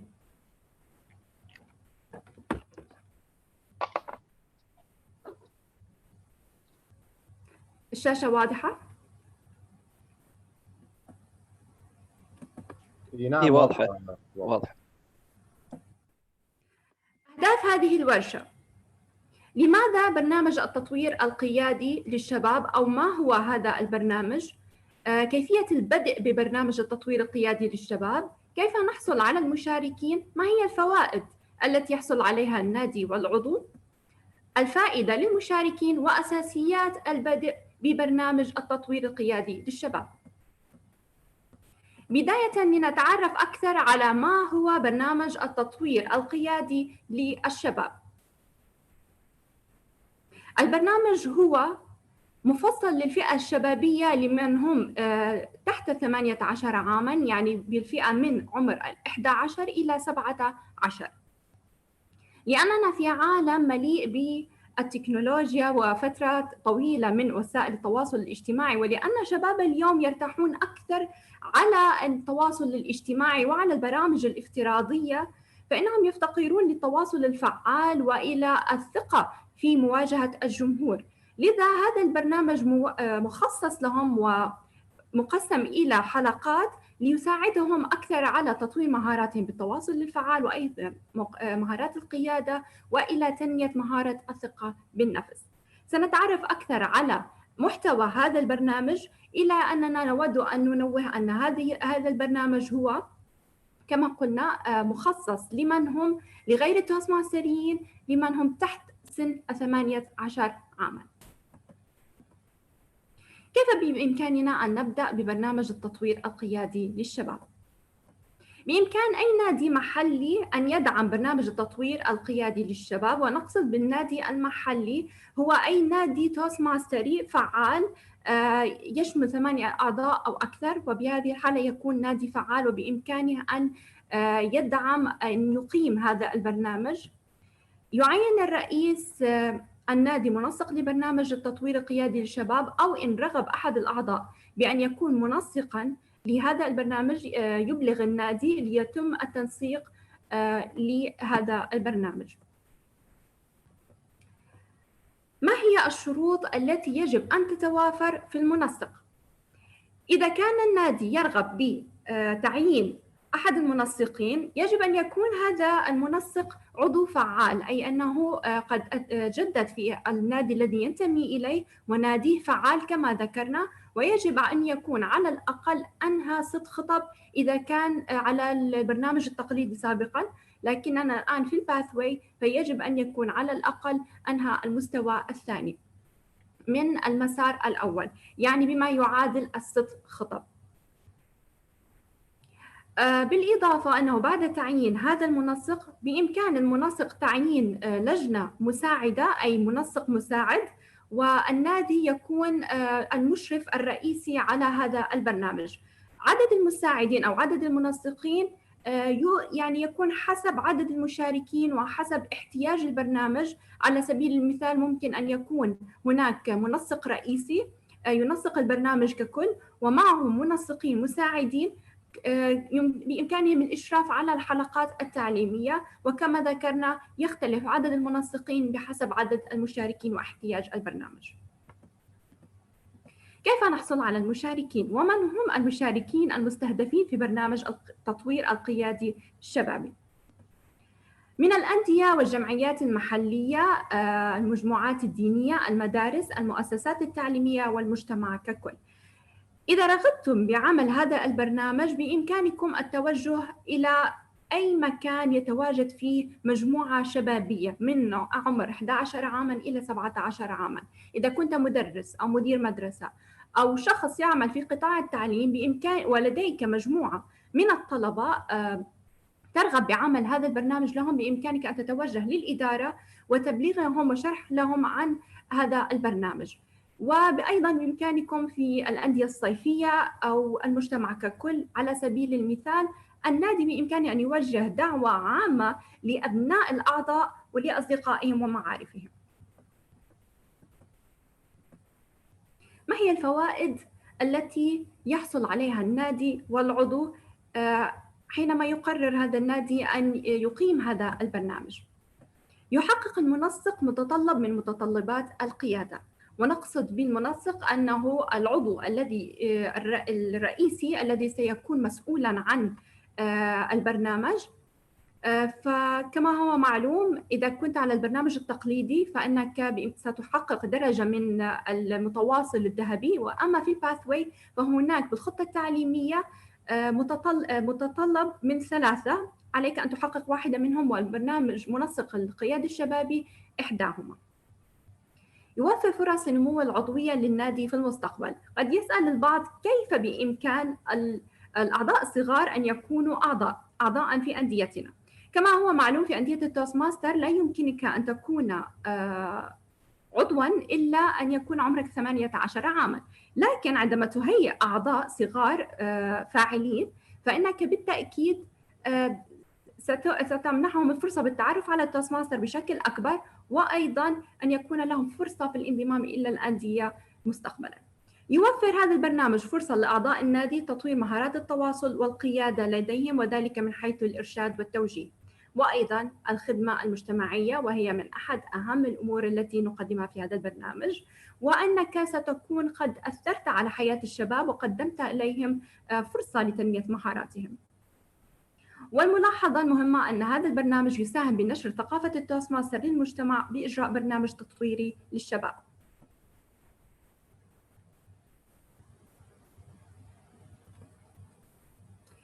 الفوائد للمشاركين. المشاركين الشباب الصغار لديهم فائدة كبيرة، وهي تطوير مهاراتهم بالقيادة والتواصل، التحكم بالتوتر عند التحدث أمام الجمهور وتنمية الثقة بالنفس، تنظيم الأفكار وتقديمها بطريقة منطقية ومقنعة، وأيضاً التعلم على أسلوب تقديم الخطاب، ينصت بعناية لأفكار الآخرين وهي تعلم مهارات الإنصات، المشاركة في قيادة المناقشات الجماعية والاجتماعات وفرق العمل، يقدم المشورة لمساعدة الآخرين لتطوير مهاراتهم القيادية والتواصلية، أي بما معناه بأنهم سيتدربون على مهارات تخص الجانب التواصل وجانب الخطابة، بالإضافة إلى قدرتهم على عمل فرق عمل والتعامل على العمل كمجموعة. ما هي الأسس التي عليها سيتم إنشاء هذا البرنامج؟ كما ذكرنا هذا البرنامج مفصل لمن هم الفئة العمرية من 11 إلى 17 عاماً، 8 حصص لمدة 2 ساعة لكل حصة أو لكل جلسة. المهم أن يكون هناك 8 جلسات ليس أقل، لأن لكل جلسة كما سنتعرف الآن لها هدف معين. وفي الختام سيكون احتفال لعرض المهارات، والطلبة يجرون الاجتماعات، أي أن الاجتماعات تقام بشكل تدريب عملي للطلبة، أما المنسقون فقط يوفرون التدريب والتوجيه المباشر لهم، ويكون التطبيق العملي كله من الطلبة. هذا البرنامج هو مجاناً، بإمكانكم أن تطلبوه يعني توستماستر يفرض رسوم بسيطة جداً لتغطية التكاليف لاجتماعات والمواد التعليمية. هذه المواد التعليمية تشمل الحقيبة، دليل المنسق، كتيبات المشاركين، وشهادات المشاركة. والتكلفة تكون فقط لهذه المطلوبة. بإمكانكم أن تطلبوها عن طريق الموقع الإلكتروني للتوستماستر، فتتوفر فيها الحقيبة. أما بالنسبة للتكلفة الإضافية، بإمكان النادي أن يقدر ما هي التكلفة التي يحتاجها. على سبيل المثال، هل هو يحتاج إلى حجز مكان، أو يحتاج إلى مثلا الآن على الزوم، ما هي التكاليف التي سيحتاجها البرنامج، وعلى أساسها بإمكانه أن يقسم الرسوم. لنتعرف الآن بشكل موجز وسريع على الجلسات التعليمية. الجلسة الأولى أو الحصة الأولى سيكون فيها شرح لبرنامج تطوير القيادي للشباب، والتعرف المشاركين على بعضهم البعض، وإنشاء جو حميمي فيما بينهم، وعمل مقابلات معهم لتحديد القدرات التحدث الحالية للمشاركين ليتم تقييمهم وتطويرهم على هذا الأساس. تعريف بمبادئ الرئاسة، اختيار القادة من خلال انتخابات ودية. الجلسة الثانية التعرف على الخطابة، يتعرف المشاركين على غرض ومبادئ التقويم، يتعرف أيضاً على مهارات تطوير الثقة بالنفس، ومساعدة المشاركين في تطوير مهاراتهم الخطابية. أيضاً بإمكان المنسق عرض فيديو لأحد الخطب العالمية، أو أيضاً أن يقدم نموذج كخطيب نموذج، أو كما يسمى خطيب الهدف، يقدم نموذج عن أسس الخطابة أو كيف يتم إعداد خطبة أمام الجمهور. في الحصة الثالثة أو الجلسة الثالثة يتم التعريف بالخطب الارتجالية، ويتم تقديم الخطب المعدة والتقويمات من قبل المشاركين، مراجعة أسس المناقشات الجماعية، السماح للمشاركين بالتعلم والتدرب بالممارسة. وأيضاً بإمكانكم الاستعانة بتوستماستر ذو خبرة، أو إذا كان هناك أحد الأعضاء أو أحد المشاركين سبق لهم أن شاركوا ببرنامج القيادة الشبابي، أن يقدم خطبة أو يقدم موضوع أو يقدم تقويم ليكون نموذج أو كمثال عن مما استفاده من خلال البرنامج القيادي الشبابي، فيستفيد من المشاركين أيضاً من خبرة هذا الزميل الذي سبق وأن جرب هذا البرنامج. الجلسة الرابعة شرح حول تنظيم الخطبة، كيف يتم تنظيم الخطبة، وأيضاً سيكون هناك برنامج متكامل من تقديم خطب معدة مسبقاً، وخطب ارتجالية، وخطب تقويم يقدمها المشاركون، والسماح للمشاركين على التدرب أكثر للرئاسة من خلال انتخابات القادة. حتى يتم تقديم أفضل خبرة لهم، سيكون هناك على مراحل تدريب أكثر للرئاسة، وتدريب أكثر لكيفية إجراء الانتخابات، ولكيفية عقد الجلسات الإدارية. أما الجلسة الخامسة ستكون مناقشة والتدرب على مهارة الإنصات، تقديم الخطب وتقويم الخطب والخطب الارتجالية كبرنامج أيضاً لتدريب المشاركين، إعطاء الطلبة معلومات أكثر عن رئاسة اللجان أو الهيئات الإدارية، أو المهام التي تطلب منهم كإدارة أو كإدارة فرق عمل. الحصة السادسة أو الجلسة السادسة شرح استخدام الإيماءات ولغة الجسد في الخطابة. أيضاً البرنامج سيكون فيه خطب معدة مسبقاً، وتقويم للخطاب وخطب ارتجالية من قبل المشاركين، شرح أكثر للمشاركين والتدرب على تقلد أدوار القيادة والمشاركة في الاجتماعات.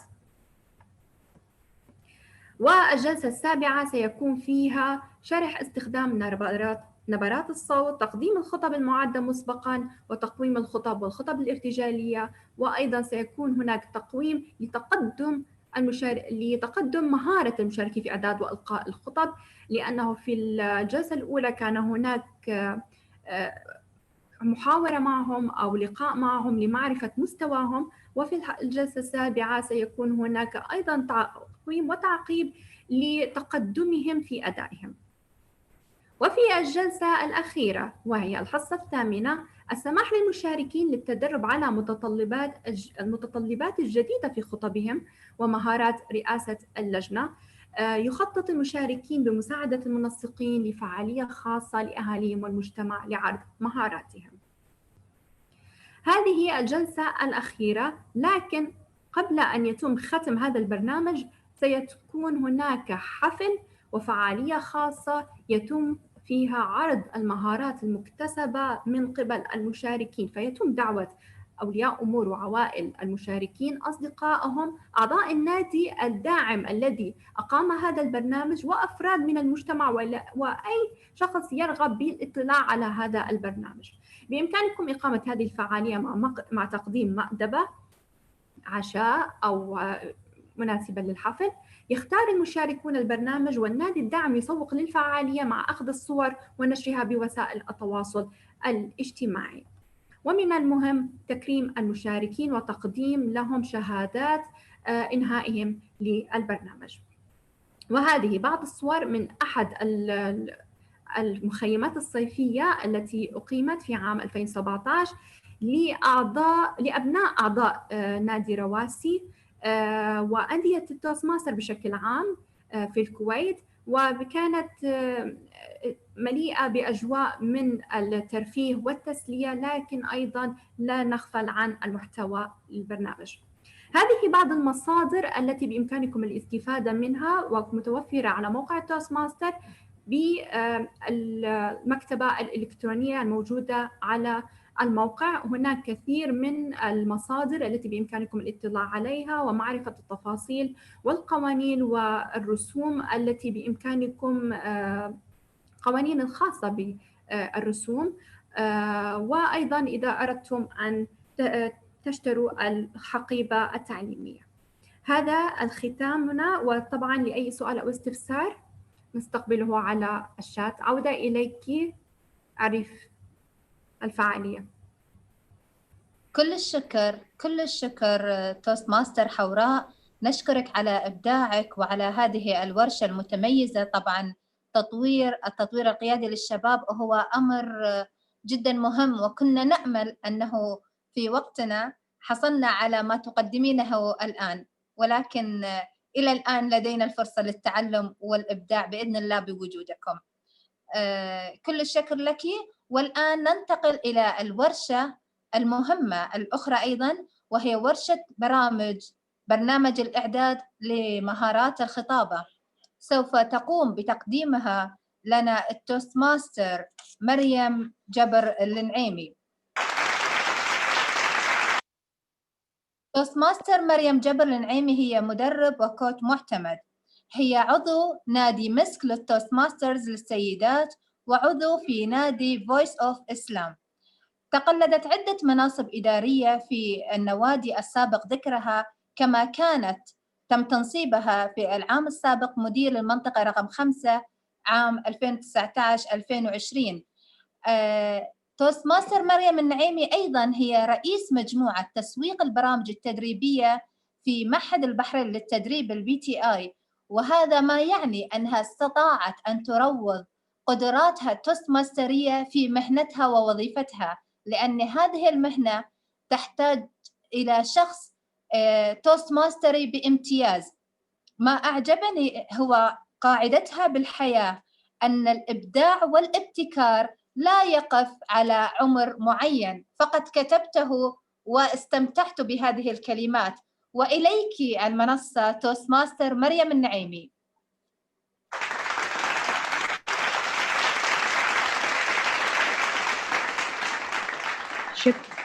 شكرا توست ماستر جيهان على تقديم المميز. توست ماستر مريم النعيمي، هل لي أن أذكرك بوقت الورشة؟ وقت الورشة سوف يكون 20 دقيقة. سوف 10 دقائق الأولى اللون الأخضر، 15 دقيقة اللاحقة اللون الأصفر، 20 دقيقة اللون الأحمر. ومتأكدة أن الإبداع سيكون من نصيبك والاستفادة الكبيرة من نصيبنا. لك المنصة سيدتي.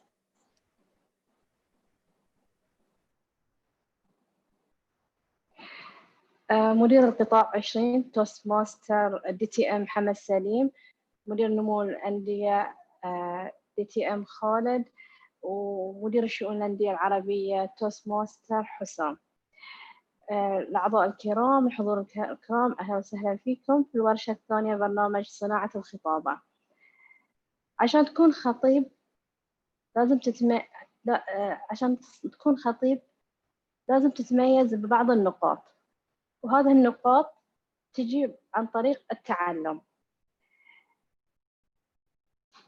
عندي سؤال لكم. يوم يالكم الإعلان عن برنامج صناعة الخطابة، شنو فكرتوا في هذا الإعلان، أو شنو فكرتوا الدورة تتكلم عن شنو؟ خلال هالفترة إن شاء الله بنتكلم عن صناعة الخطابة. برنامج صناعة الخطابة هو برنامج لأعضاء الغير توست ماستر. نهدف إن احنا نتعرف شلون الخطابة، شلون هي الأدوار القيادية، شلون هي الخطب الارتجالية والتقويم البناء. وفي النهاية ما دام هم أعضاء غير توست ماستر، معناته احنا نعرفهم ما هو التوست ماستر. لو احنا رحنا حق مؤسسة أو شركة نبغي ناخذ سبونسرشيب أو دعم منها، بالمقابل احنا محتاجين دعم مالي، لكننا محتاج الشركة الثانية نقدم لها شيء بالمقابل. فاحنا نقدر نعرفها بالتوست ماستر عن طريق تقديم صناعة الخطابة. مدة هاي البرنامج يكون 6 إلى 8 لقاءات، كل لقاء يكون ساعتين. طبعا نقدر نحدد اللقاء الأسبوع مرة أو مرتين. ليش نقوم بتنظيم ورش صناعة الخطاب؟ هو الأداة الأولى لزيادة الأعضاء في النادي، فإحنا يا بالنادي هو بيسوي صناعة الخطاب أو المنطقة أو القسم، فإحنا الهدف الأساسي والرئيسي هو زيادة العضوية أو بناء نادي جديد. عند بناء نادي جديد أو زيادة العضوية، إحنا بنحدد فريق النادي، إحنا بنساهم ببناء أعضاء جدد، بنأثر على الأعضاء عن طريق إن إحنا بنعلمهم مهارات جديدة، وبتكون مشاركات بين الأعضاء النادي والأعضاء المتواجدين. هو جهد متكاثف ل3 أشهر. وطبعا مثل ما نعرف إنه هو صناعة الخطب له دور في الأداء التعليمي للتوست ماستر.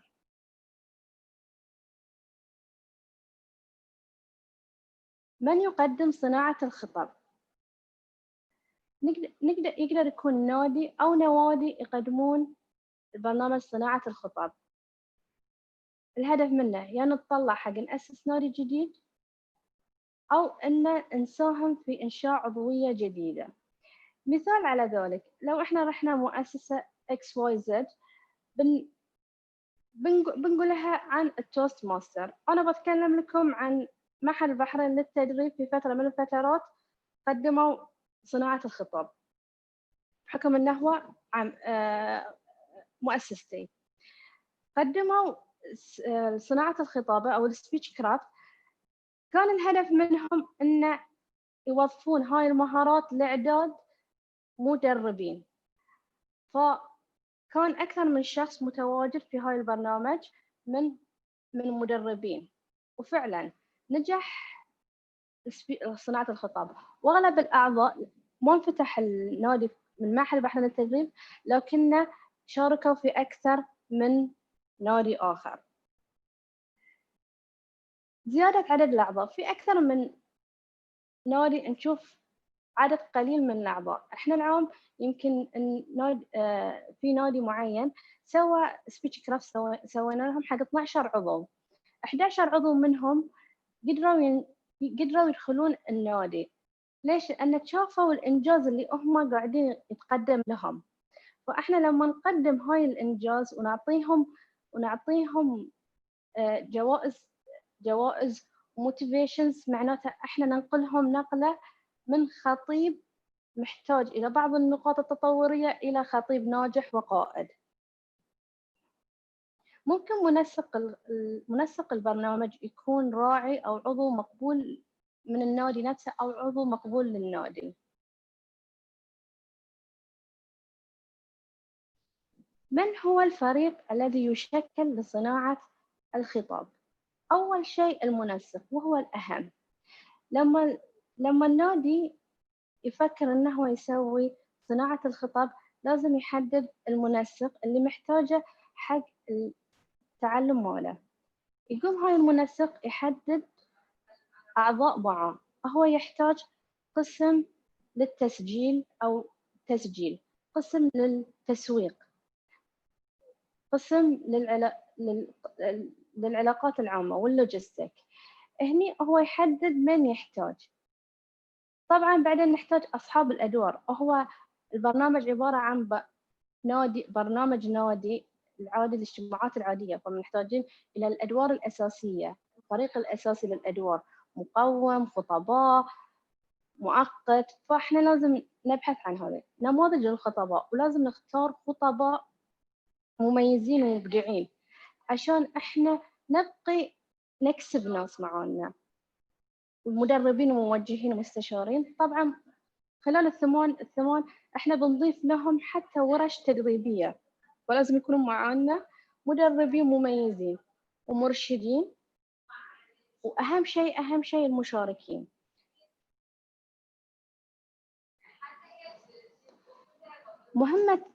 من أهم الأدوار مهمة المنسق.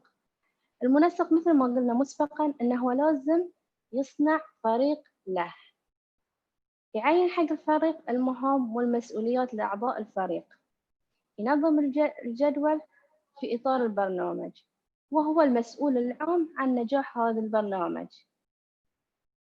طبعا هو بيحصل نقطة في النهاية لحصوله على درجة DTM.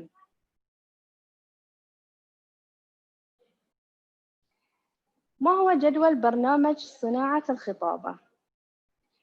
صناعة الخطابة طبعا هو يتراوح بين 6 إلى 8 أسابيع. نقدر نحدد على حسب الجهة المتقدمة. يمكن الجهة المتقدمة هي بتكون محتاجة أنها عطلة نهاية الأسبوع أو تبقي مع نهاية الدوام. إحنا نحدد متى هم محتاجين. نقدر نحطه حتى أثناء اجتماع النادي على حسب الفئة أو الجمهور اللي إحنا نستهدفه. لازم نحدد إنه هو البرنامج مدته ساعة إلى ساعتين، وطبعا نقدر نحدد لقاء أو لقاءين في الأسبوع.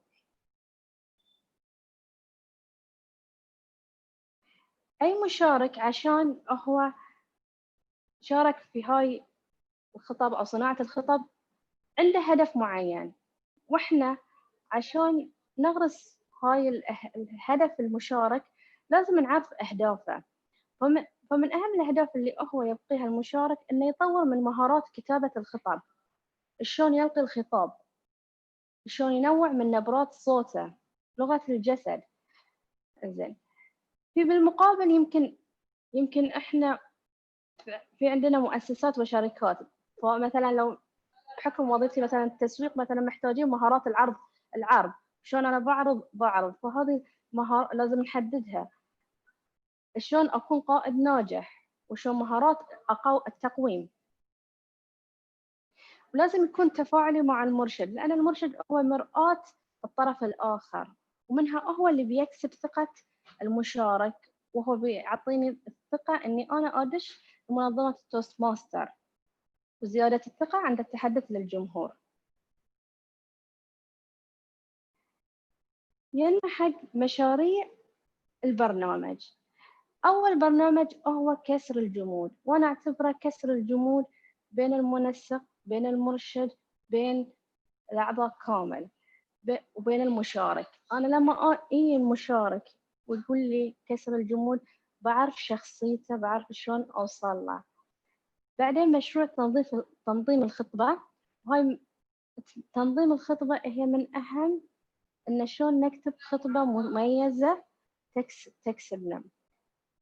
ثالث سيشن بيكون مشروع تحديد الهدف، ومن أهم، وأنا أعتبر أهم شيء النقطة الرابعة إنه هو المهارات الأساسية عشان نكون خطاب جيد، شلون أوظف الكلمة، التنوع الصوتي، الإيماءات ولغة الجسد، وطبعا الخطب الابتكارية والتقويم الخطب. في نهاية البرنامج طبعا عشان أنا أكون برنامج ناجح لازم تكون فيه مسابقة. هاي المسابقة تبين مدى استفادة المشاركين من البرنامج نفسه، يعني هو مثل تقويم ومسابقة.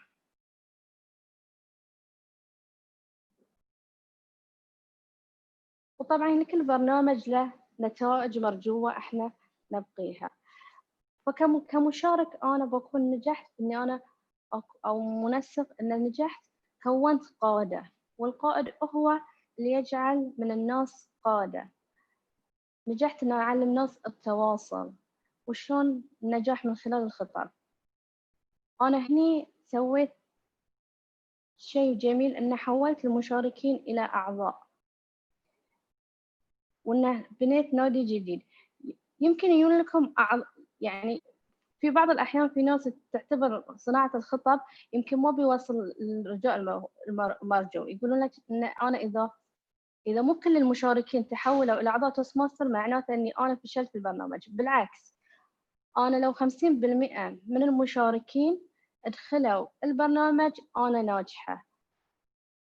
80% مو شرط كل الأعضاء تدخل، بس أنا هدفي الأساسي إن أحول المشارك إلى عضو، أو إني أنا أفتح نادي جديد.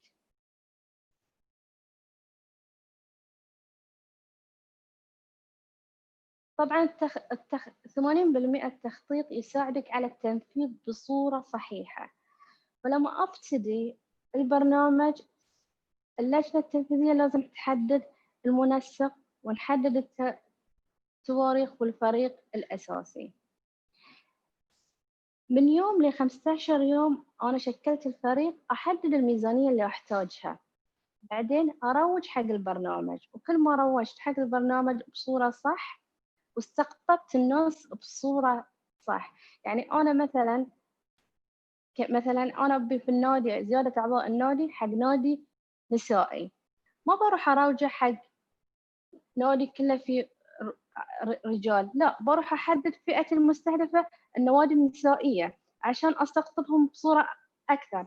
مثلا أبى أسوي نادي تعليمي واستقطب المدارس ككل واستقطب المدرسات. من 15 ل 30 يوم أنا باي هني بيكون في تسجيل ودفع الرسوم. أكثف التسويق. أنا في السابق كنت يمكن أروج مرة في الأسبوع أو مرتين في الأسبوع. هني أكثف الترويج، أروح حق الناس أكلمهم، أتكلم معاهم وأحدد الأدوار. من 30 ل 45 يوم هني أحدد الأدوار المتواجدة، الجداول. وطبعا يفضل نسجل من 15 ل 20 مشارك ونعتمد القائمة اللي احنا نبغيها. آخر شيء فترة التنفيذ.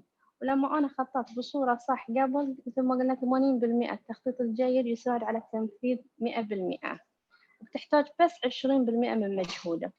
فراجع الجدول والأعمال ودعم المشاركين. شنو المتوقع منك أنك تسوي؟ لازم تشوف لك نادي راعي للبرنامج أو نوادي.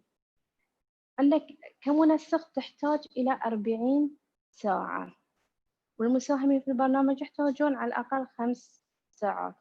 وطبعا كحد أدنى 6 لقاءات عشان وتلتزم 100%. الالتزام يعطي بيئة مناسبة للمشاركين، يعطي العطاء إن إحنا نقدر نتكلم مع المشاركين بصورة أكثر، بيصيرون مثل أصدقاء لنا. والصداقة معناتها إحنا حصلنا على عضو بالتوست ماستر. شلون نحسب تكلفة صناعة الخطاب؟ هني تشمل إيجار القاعة، الحقيبة اللي إحنا قاعدين نطلبها من التوست ماستر، وفي ناس يطلبونها مسبقا عشان الوقت، وتكلفة القرطاسية والدروع حق الضيوف والمتحدثين والضيافة والشرط والدروع. في الوقت الحالي يمكن لأن في ناس بيسوونه أونلاين، فإيجار القاعة بينشطب، بس يمكن تكلفة البرنامج اللي بيروحون عليه. طبعا لازم اللجنة تتأكد من توفير الأجهزة، مهارات التحكيم، أوراق التصويت، أو أي متطلب آخر هو اجتماع تقليدي أو مسابقة، فلازم الأوراق والأجهزة متوفرة. ولازم يكون عندنا لجنة حق الداعمين، وإذا ما حصلنا داعم نقدر نكلف مبلغ معقول لتغطية التكاليف فقط لا غير. وأي برنامج له مفتاح لازم للنجاح. أهم شيء المنسق يكون ملتزم التزام تام بشنو هو بيسوي، التخطيط المحكم، التسويق الجيد. اللي بنتكلم عن التسويق الجيد احنا بنتكلم انه لازم مو قبل باسبوع انا بسوي البرنامج، قبل باسبوع اسوق حق البرنامج، احتاج شهر، شهر ونص قبلها مثل ما قلنا بالجدول القبلي. التزام المرشدين ومشاركتهم. طبعا في نهاية المسابقة مثل ما قلنا لازم فريق مستقل من الحكام، متابعة منتظمة. أنا لما شفت نقاط اللي بحتاجها إلى تحسين أقدر خلال المتابعة إني أرفع من البرنامج ما أنزله، فعشان كذي لازم نتابع ونشوف نقاط القوة والنقاط اللي تحتاج إلى تحسين عشان الحصة اللي عقبها. لازم نضيف ورش تعليمية تضيف حق قيمة البرنامج.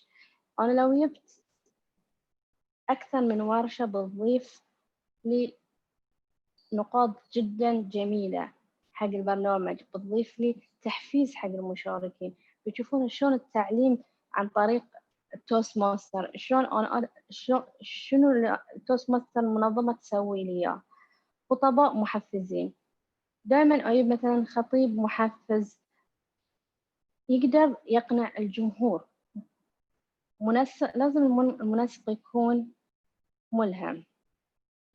آخر شيء هاي مصادر مفيدة للتوست ماستر هي التسويق، وشلون ان احنا نسوي السبيتش كرافت الاديوكيشن نظام الكت، وطبعا البروموشن ماتيريال الموجود باللغة الإنجليزية غير مترجم. وعودة لك عريف الاجتماع. يعطيك ألف عافية توست ماستر مريم النعيمي، كل الشكر على هذه الورشة المفيدة جدا، ورشة الإعداد لمهارات الخطابة.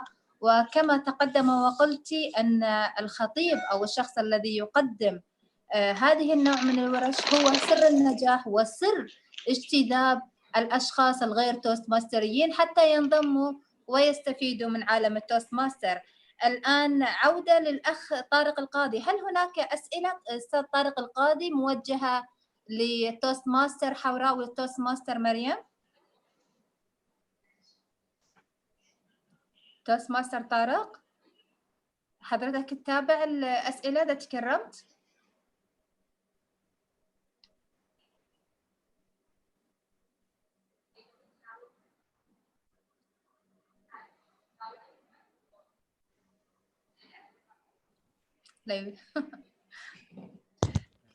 هل هناك أسئلة توست ماستر طارق؟ لا يوجد أي أسئلة، سواء في ورشة توست ماستر حوراء أو توست ماستر. أعتقد أن هناك سؤال توست أيوة ماستر. في سؤال. هناك سؤال، تفضلوا. ننتظر بس المشاركين إن هم يطرحوا الأسئلة. السلام عليكم. وعليكم السلام. معكم التوست ماستر رنا علوش. رئيسة تميز وتعليمية إنجاز من الكويت.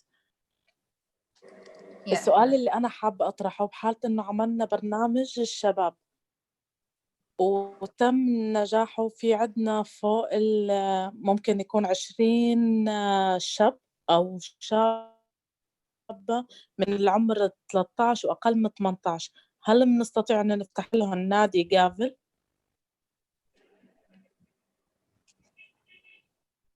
شكرا عزيزتي رنا على السؤال. طبعا هي الجلسات لتعريف يعني تكون عادة مثل ما يعني سبق وشرحنا أنها تكون مختصرة لأهم المهارات التوستماسترية. فطبعا ممكن بعد يعني انتهاء البرنامج يكون في عدد من الأعضاء حابين أنهم ينضموا، فممكن فتح لهم نادي جافل. وإذا كان يعني مثلا صار عمرهم 18 سنة ممكن تشجيعهم للانضمام لأندية التوستماستر. لكن بالتأكيد يعني هناك خيار بفتح الأندية يعني إذا كان في عدد لا بأس به. شكرا توستماستر حوراء. في سؤال إذا لازم الالتزام بعدد الجلسات، هذا للقيادة الشبابي أو للسؤال لمريم؟ ما بعرف. حضرتك أستاذة حوراء. نعم، يجب الالتزام بعدد الجلسات لأن الكتيب مقسم كل جلسة لها مهارة خاصة، فال8 جلسات هي عبارة عن اختصار لجميع المهارات القيادية والتواصل. طبعا بإمكان المنسق ترتيب هذه الجلسات حسب يعني إمكانية الفريق، سواء أسبوعياً أو شهرياً يعني كم مرة، لكن لا يجب أن تقل عن 8، ويجب أن تكون قد غطت جميع المحتوى الموجود في الكتيب. يعطيك العافية توستماستر حوراء.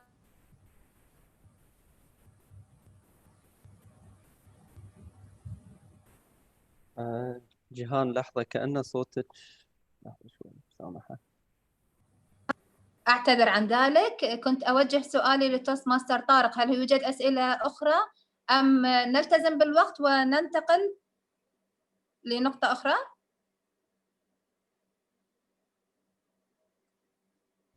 في سؤال، هناك سؤال على وجه السرعة موجه من تغريد كانتي: من أين ممكن نحصل على الكتيب؟ هذا توستماستر مريم. هو نقدر نحصل على الكتب من المنظمة نفسهم في الإديوكيشن. في آخر السلايد مكتوب الكات اللينك اللي بيوصلك حق الكتيبات كاملة.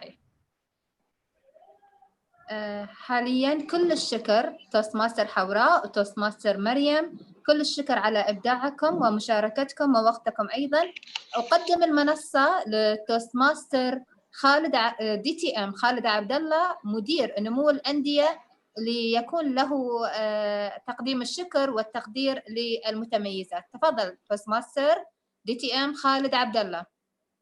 يعطيك العافية توستماستر جيهان، ويعطيكم العافية توستماستر متميزة حوراء، توستماستر مريم نعيمي، ما قصرتوا. توستماستر حسام ممكن بس السلايدات؟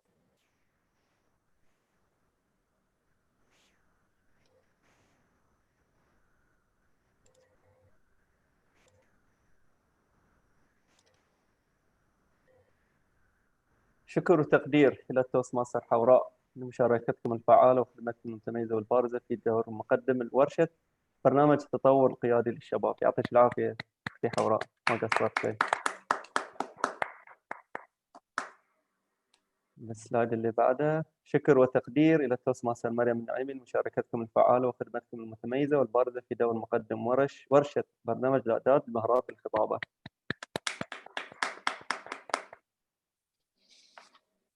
وشكر وتقدير إلى التوستماستر جيهان الخيال لمشاركتكم الفعالة وخدمتكم المتميزة والبارزة في دور عريف تدريب في ورش نمو الأندية. يعطيك العافية أختي جيهان، ما قصرتي.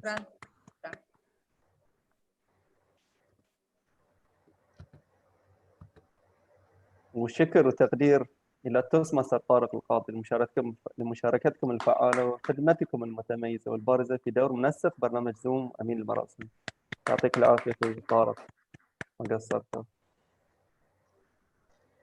هاي آخر شيء صح؟